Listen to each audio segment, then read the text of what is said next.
Почитувани, еве уште едно добро вечер од мене од другото студио на телевизија 24, од каде ја реализираме емисијата Аргумент Плюс, како што најави во дневникот. Наш денешен гостин е градоначалникот на Куманово, Максим Димитриевски, воедно лидер на движењето Знам. Димитриевски, добро вечер, благодарам што прифативте поканата. Добро вечер, благодарам за поканата, поздрав до гледачите и честитка до сите христијани од католичка вероисповед за Божич. Така, денеска е католички Божик, ама и дел од православците, нели го слават надвор од државава.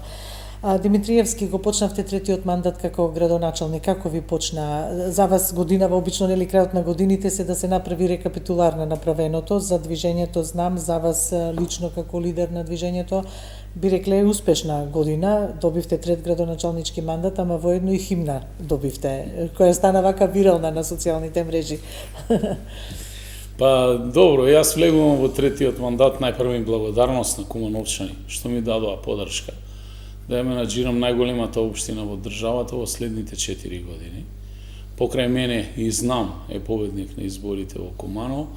Со нашите коалицијски партнери од владата имаме апсолутно мнозинство во Советот и влегувам со дополнителна енергија во овој мандат, како дури поголема енергија од првиот мандат.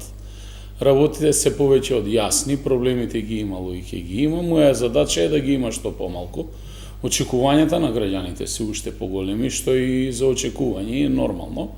А ние во рамки на своите можности, финансиски на општината, која што е финансиски стабилна по подолг временски период, ќе се обидеме да ја подобриме средината во која што живееме од сите аспекти. Од аспект на заштита на животна средина, инфраструктура, давање на дополнителни социјални услуги. Секоја година, очекувано е по секоја изборна година, малку послаб буџет во однос на минатите, затоа што најголем дел од средствата веќе се трошат. На колку имате проектирано буџетот? А тој се предвидува на 3 години, но главните проекти би дошле некаде за реализација од 2027 и 2028, што не значи дека и во 2026 ќе имаме сериозни инвестиции, над 30 на сериозни инфраструктурни проекти ќе се реализираат во приградските населби, во селата и во градот и во централното градско подрачје. А на колку е проектиран финансиски вака како пари? Видете, бројките кога ги гледате сите општински буџети, не само нашиот, се огромни, но кога тука ќе ги одбиете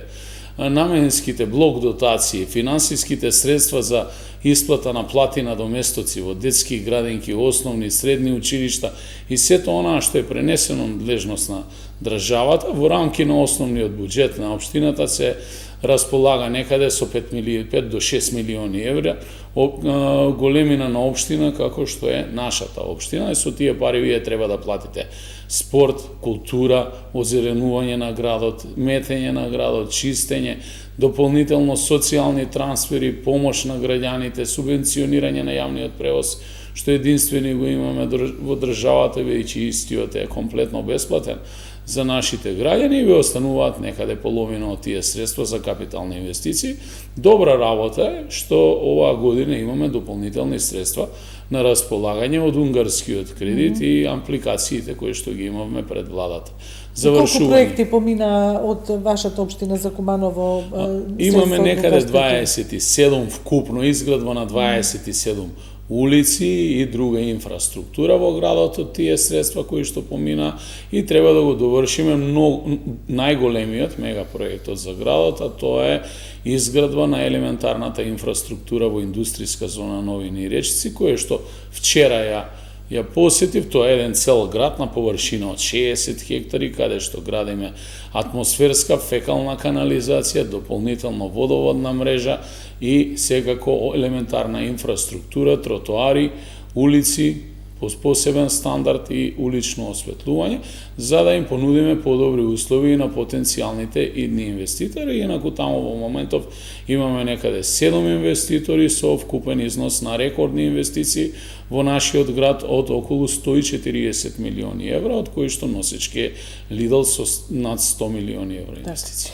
Еве, трет мандат, значи почнавте, дали верувате дека полесно ќе го возите мандатот, бидејќи веќе знаете, нели, проблеми, очекувања од граѓаните, или сметате дека тоа па ви представува дополнителна тешкотија, ако нешто не можете да реализирате, се разбира? Нема лесно ништо кога менаџирате и видите, јас позицијата ја сваќам како одговорност, некако привилегија. Сега излегов од мојата канцеларија и дојдов право кај вас во студија и секојдневно е така. Мноштво на посети, разговори, службени, приватни, посета на граѓани. Нема ништо лесно во политиката. Или влегувате и работите, или едноставно се повлекувате и оставате место на друг кој што сака да работи.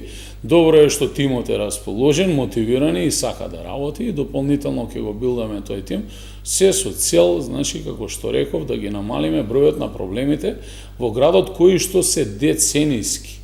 Значи, Куманово трпи како град еден застој во својот развој од некаде 88-9 година, па се некаде до 2014-15 година, сериозен застој, со недостаток на сериозни капитални инвестиции, успеавме да реконструираме имаше и долг период блокирана каса, ако не се лажам.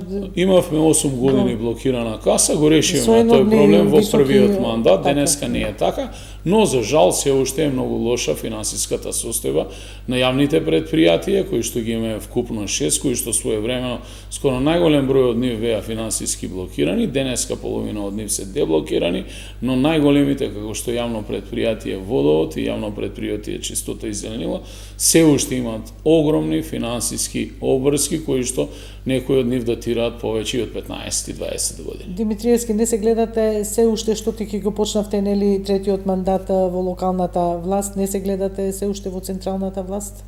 Па не сум калкулирал никогаш во политиката со позиции. Јас излегов пред Кумановчани, барав поддршка. Секако и политичкиот проект знам е резултат на моето делување како градоначалник. Најдов своји истомисленици низ цела Македонија, формираме таа политичка партија од идеолошка основа, бидејќи беме незадоволни од тоа како се раководеше со политичкиот субјект кај што јас израснав. СДСМ и не гледам никаква разлика од порано од денеска, дека нешто се сменило така. Денеска има една нова приказна која што се вика Знам, граѓанска партија, мултиетничка партија, во која што секојдневно членуваат се поголем и поголем број на луѓе, но не калкулирам од аспект на политичка позиција. Доколку сакав да имам или да бидам составен дел од централната власт, јас тоа ќе бев денеска, од аспект дека знам партиципира во мнозинството на новото владино мнозинство, но како и да е, сум сконцентриран да го реализирам тоа што јас го ветував на моите сограѓани, а дополнително активно со моите сопартици учествувам во креирањето на генералните државни политики во делот на изготвување на владината програма, која што претходно беше усогласена како владини партнери помеѓу Знам и ВМРО ДПМН, а дополнително ВМРО ДПМН тоа го усогласи и со ВЛЕН. А втор пат во последните настапи со се овој во телевизија 24, во моментов велите се повеќе и повеќе луѓе да се доаѓаат и се зачленуваат во Знам. Во една прилика изјавивте дека повеќе луѓе поранешни членови на СДСМ. Дали уште го има тоа прелевање или доаѓаат и нови? Па видите, ако ја следите без идејноста во актуелното раководство на СДСМ, кое што воопшто ниту по еден основ не е променето од минатото, а всушност истите тие би главната причина за заменување на голем број на луѓе од тој политички субјект, ќе видите дека се соочуваме со еден изменет наратив кој што политичкиот вокабулар го сведува на под нивото на политичка комуникација. Денеска можете да видите состојба кај што лидерството на таа политичка партија дури влегува со недолични зборови во јавноста да се расправа и со новинари и со голем број на луѓе кои што нешто значат. Така, коментарите кон Знам беа особено во периодот на изборите, сега малку стишава, да речем. Тој наратив јас го разбирам бидејќи сум информиран и знам, активно се занимавам со оваа работа, дека таму всушност не само пиар стратегијата, туку и пиар консултантите кои што им се дојдени од Србија, а едноставно не знаат ништо друго освен да водат деструктивни политики, бидејќи резултатот на нивното делување е тоа што се случува во моментови во Србија, но тоа е нивно прашање и тие нека си тераат по своето. Како резултат на сето тоа, од уште поголемо незадоволство на самото членство, кое што има прекрасни луѓе, прекрасни членови кои што за жал никогаш не можат да добијат шанса, се прави еден трансфер од СДСМ кон ЗНАМ. И тоа е една многу слична идеолошка матрица, само што разликата во ЗНАМ е што ние сме многу поотворени и многу поотворено дискутираме за сите прашања отворено и на седниците на Централен и на седниците на Извршен одбор, и тоа секако го покажуваат и бројките и резултатите. Не случајно голем дел од кампањата која што беше во изминатите 2 години во минатото беше токму акцентирана и насочена кон ЗНАМ од страна на СДСМ. Тоа не помина, знам на овие избори повторно се потврди. Ние како нов политички субјект во минатото имавме, значи, само своји представници во Куманово, денеска ги имаме во повеќе од 40 општини, во градските совети, и секако ќе продолжиме како партија да се шириме, развиваме и да го прифаќаме секој оној кој што се нема огрешено од законот и секој оној кој што е на исти или слични идеолошки ставови како што сме ние во ЗНАМ. А тоа е, значи, Асно и секако неговите темели Илинден и Крушевскиот манифест. Така. Димитриевски, зборувате за ЗНАМ, движењето, партијата ЗНАМ, 2 години направивте. Сакам да ве прашам сега за оценка од партиципативноста во власта. Видете, прво има една многу позитивна работа што ја краси оваа влада во однос на сите досегашни влади. Повеќе од 1 година власт, ниту еден скандал. Значи, буквално ниту еден корупцијски скандал. Оваа власт, за разлика од останатите работи, согласно однапред дефинирани работи, утврдена владина програма, таму кај што нема стратегии се изработуваат и пристапува стратешки. Но еве СДСМ секој ден, условно речено, бомбардира со тие бомби, нели така ги нарече, за коруптивни скандали. Бомбашите во СДСМ најдомпоро бомбардираат за жал во Дубај, бидејќи тука се најспремни. Мислам дека и тоа раководство и нема друго што да излезе и да каже, освен да дава празни обвинувања, но резултатот на таквото постапување всушност се резултатите од последните локални избори. И верувам дека доколку утре имаме повторно парламентарни избори, истите ќе доживеат уште поголем дебакал и ќе се намали нивната подршка во јавноста, како што веќе сериозно е значи намалена. Додека Ова го зборувате врз основа на анкети? Ова го зборувам врз основа на последните анкети кои што ги видиме во форма на изборен резултат. Точно се гледаат бројките, кој со колкава подршка помина во јавноста, секако дека постои одредено незадоволство во јавноста кај граѓаните и тоа е разбирливо, особено после онаа што ни се случи во Кочани. Но видите, како и да е, Македонија мора да продолжи напред. Оваа власт дава на граѓаните можност и дава апсолутно право да размислува дека има надеж во Македонија. Затоа што оваа политичка гарнитура, која што ја води државата, во која што ЗНАМ партиципира, всушност се излегува со конкретни идеи и ги реализира. Нема ке биде, туку се делува веднаш. И во рамки на можностите, ние за прв пат, например, во однос на единиците на локални самоуправи, имаме дадено можност да истите реализираат сериозни капитални проекти. Но подеднакво за сите, не по принципот мајка за едни, маќеја за други, туку по глава на жител се поделија средства подеднакво и вие денеска гледате и во најмалите единици на локални самоуправи како се реализираат одредени капитални проекти кои што во минатото не се сработени, можеби и 20 и 30 години наназад. Така. Димитриевски, го спомнавте Кочани. Како гледате како партнер во владеачката коалиција за односот кон овој процес, кон овој случај, со оглед на фактот што еве родителите нели побара анкетна комисија, сега се формира нова нели анкетна комисија. Како беше тоа едната анкетна комисија Левица што имаше, што е нели по дефолт од собранието, и сега анкетна комисија условно речено од ВМРО ДПМН, па и онаа помош што ја побараа граѓаните до сега не им е, родителите на жртвите не им е уште, нема донесена одлука за тоа. Видите, мене ми смета кога со Кочани се политизира и истиот трагичен настан кој што буквално не загрози сите како граѓани во оваа држава, се користи за собирање на ефтини политички поени. Тука државата даде можност на јавниот обвинител да спроведе постапка, согласно уставот, законот, тој постапи. Сега денеска имаме постапка, треба истата да ја следиме, да го видиме резултатот од истата и дали обвинителството постапилно и исправно и ги окривило вистинските виновници или има направено пропусти. Но тоа ќе го каже крајниот епилог од судската постапка, што се однесува до останатото. Значи, мислам дека порозноста на нашиот систем е огромна.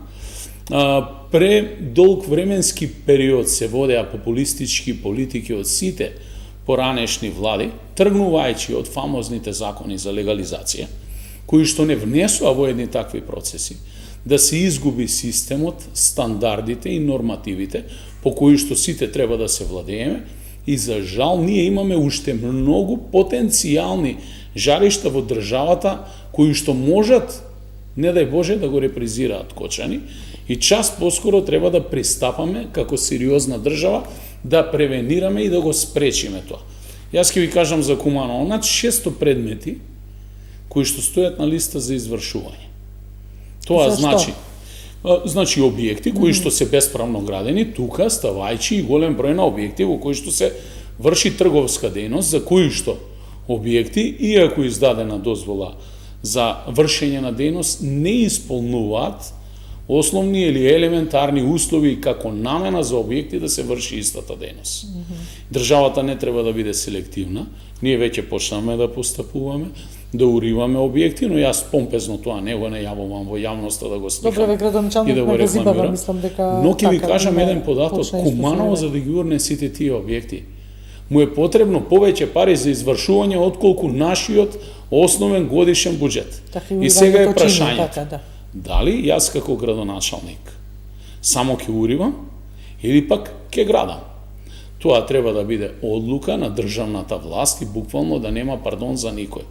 Ние еднаш мора да почнеме да ги исполнуваме стандардите, во спротивно, за жал, постои потенцијална опасност таквите трагични настани да ни се повторуваат.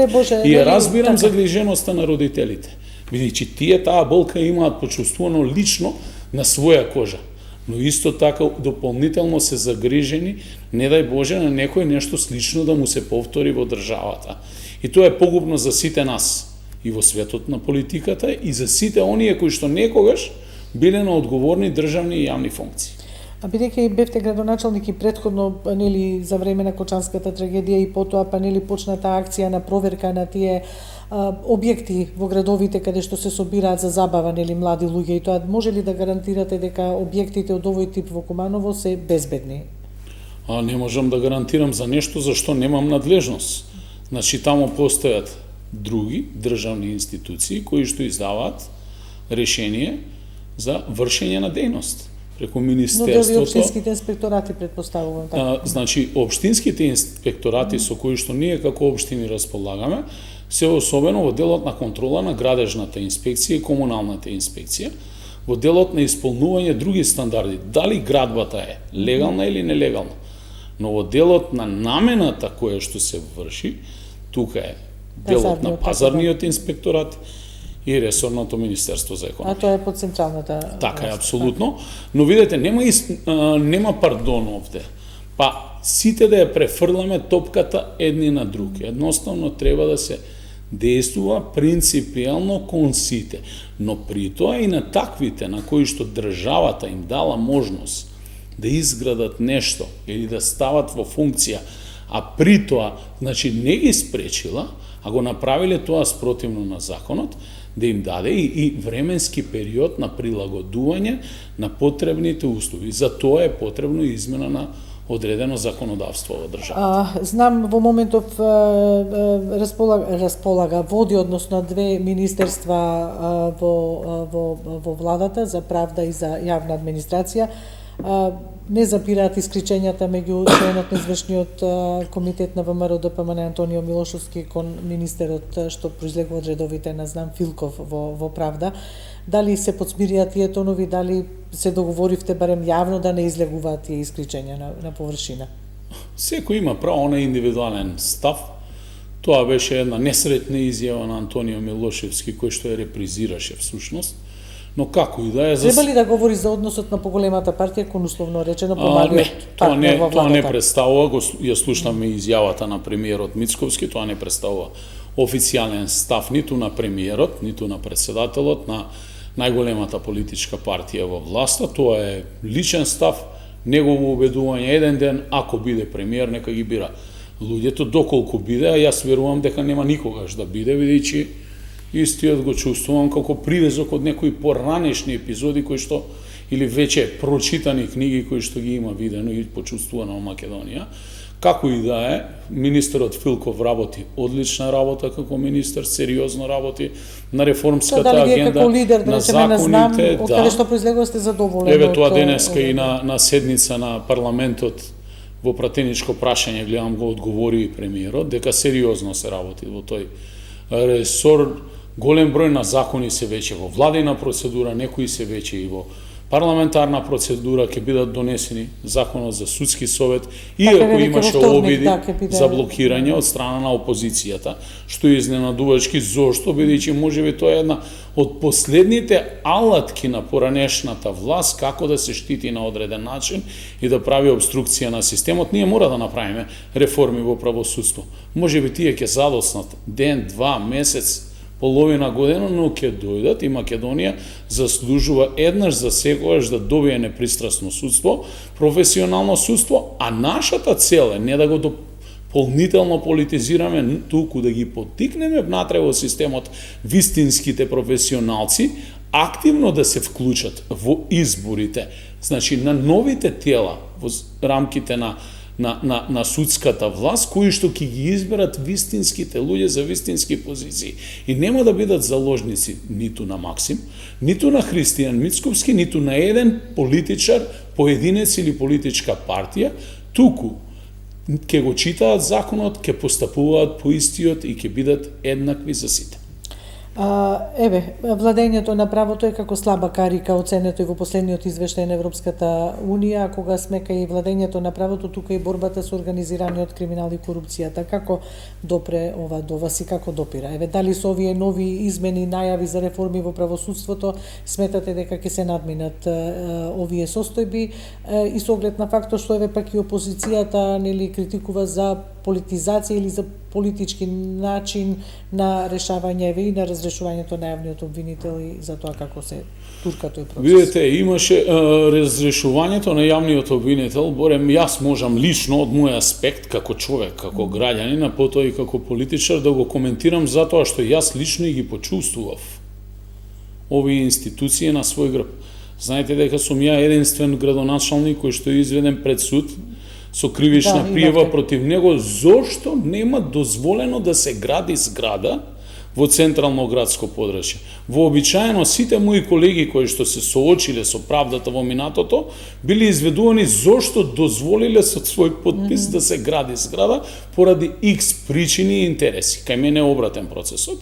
И на крајот самото обвинителство рече пупу не важи, направиме грешка. Тоа траеше 3 години, мислам дека така е, но се поднесе обвинението толку во момент кога јас собирав подписи за независен кандидат за председател на државата. И истата таа постапка на мене и на луѓето околу мене нанесе сериозна политичка штета. Но како и да е го доживеав тоа пристрасно, значи обвинителство и пристрасно судство. И наместо да се повлечат од самото обвинение, кое што јасно Нарачано беше обвинение нарачано, да, значи истите продолжија да го туркаат до крај, до завршниот збор на судот, кога се соочија со фактот дека всушност немаат елементарни докази и дека пресудата јасно ќе биде ослободителна, и тогаш рекоа пупу не важи. Тоа требаше да се случи многу порано, но факт е дека ни се случи кочани и многу непринципиелно од страна на актуелната власт ќе беше да се влезеше во постапка за промена во тој момент на обвинител, која што претходно беше дадена како предлог и го задолжи министерот за правда да ја спроведе таа постапка пред собранието, беше стопирана, беше даден рок на обвинителството, на тој тим на обвинители да спроведат постапка за кочани, го направија тоа, епилогот како тоа е завршено ќе го видиме, но како и да е, во иднина, честитам на новоизбраниот обвинител, треба да се спроведе веде обвинител, така е, бидејќи мора да имаме обвинител, и секако посакувам што поголем број на реални, вистински професионалци без дамка во својата професионална кариера, значи да влезат во тој процес. Видите, јас сум бил на распит кај обвинител во случај кога бев следен во изборна кампања од страна на полициски службеници, и самиот јавен обвинител ми вели на сред рочиште, па знаете, не можете вие секогаш така. Го прашувам обвинителот, а зошто молчите пред судијата, бидејќи вие ме застапувате? Па знаете, ова е специфичен случај. Или пак пред друга обвинителка, каде што пред камери, веројатно не снимали, и ми вели, па знаете, вие сте од светот на политиката и ги разбирате овие работи како одат, и денеска тие лица кои што ме следеа некогаш, беа ослободени од било каква одговорност, поради пропусти во самата постапка која што ја водеше обвинителот. Се уште тие луѓе денеска се наоѓаат во обвинителството и работат. Срамно е такви луѓе да не водат. Па нема ни од обвинителство, и затоа е повеќе од потребно да се направат сериозни реформи и во судството, и во обвинителството. Но има и обвинители кои што се вистински професионалци, во случајот обвинителката која што или една од обвинителките која што го водеше предметот против мене, иако беше свесна, видов висок професионализам во неа. Така. Процесот со Европската Унија сакам да го фатиме, иако има многу за што да се зборува, но не ни дозволува времето.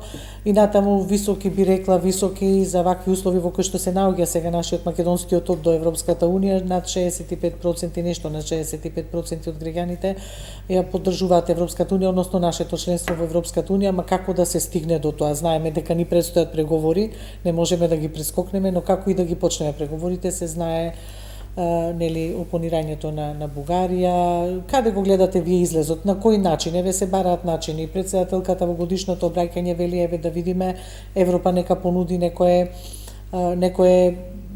предлог, некое решение како да се надмине оваа состојба за повторно да се воспостави тој диалог со Бугарија. Како знам гледа еве на мојот став тука секогаш бил јасен во однос на тоа што значи уставни промени. Знаете дека прв излегов со предлогот на условени амандмани со одложено дејствие, може би беше во тој момент креативен, но не се прифати. Потребни се гаранции од Европска Унија, дополнително потребен е реципроцитет од страна на Софија, бидејќи таму имате одлуки од Страсбур. Треба да бидат испочитувани од нивна страна за да се покаже добра волја, и секако дека процесот мора да изнајдеме начин да продолжи, бидејќи Македонија де факто и е географски во Европа, треба да биде составен дел на Европската Унија, така размислува и главно нашето население кое што живее во Македонија, огромна е поддршката за тој евроинтегративен процес, но Европа мора да биде многу пофлексибилна и нивните лидери мора да изнајдат начин како повторно овој билатерален проблем кој што за жал во име на една од страните, во случајот Бугарија, го решаваат на мултилатерален начин во моментот во едни преговори со држава кандидат за Европска Унија, како што е Македонија, за отпочнување на процесот на полноправни преговори.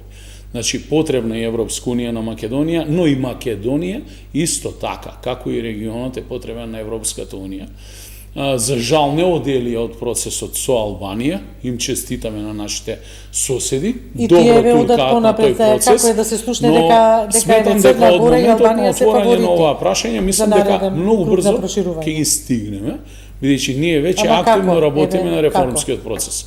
Па, ако не ако повеќе, се само барем ќе реформите, да, дојдеме. меѓутоа еве треба да се голтне таа јадица условно речено на уставните измени, но ние очекуваме гаранции. Ако да речеме, едноставно не дојдеме до тоа, и некој креативен предлог. Ќе се потврди само тезата, која што многу често ја споменувам, дека сите овие блокади, кои што и се случуваат и низ кои што поменуваме како самостојна држава, се свесни и намерни креирани од страна на нашиот источен сосед. Што добива Македонија од тоа сознание, да речеме? Значи, Македонија не добива ништо, во овој момент Македонија сериозно губи, но веројатно Европа ќе свати дека и ќе се потврди дека одредени држави го користат своето членство, полноправно членство во Европска Унија, за да решаваат билатерални прашања со останатите држави кои што не се држави земји членки на Европска Унија и можеби многу посериозно ќе размислуваат на промена на правилата за прием на членство во Европска Унија. Во спротивно, ние ќе се дадеме самите на себе си и ќе се обидеме од тоа што имаме и со тоа што располагаме да се одржиме, бидејќи останува само надмудрување и процесот на времето да си го каже свое. Така, имаме уште што да разговараме, но во некоја наредна прилика. Димитриевски, благодарам за ова гостување, само уште ќе ве прашам каде за Нова година и за престојните празници. За Нова година дома со семејството, оваа година и секако во сите овие активности кои што ги имавме политички, семејството многу недостасува, така да одлучиме оваа година заедно со сопругата да бидеме дома, можеби и во круг на одредени пријатели, а по Нова година ќе видиме. Така. Ви благодарам уште еднаш за гостувањето, што е буквално од состанок во општината дојдовте право во студиото на телевизија 24. Благодарам за напорот и за гостувањето. Ми беше чест, ви благодарам и на вас и среќни празници. Благодарност и благодарност до нашите почитувани гледачи. Довидување.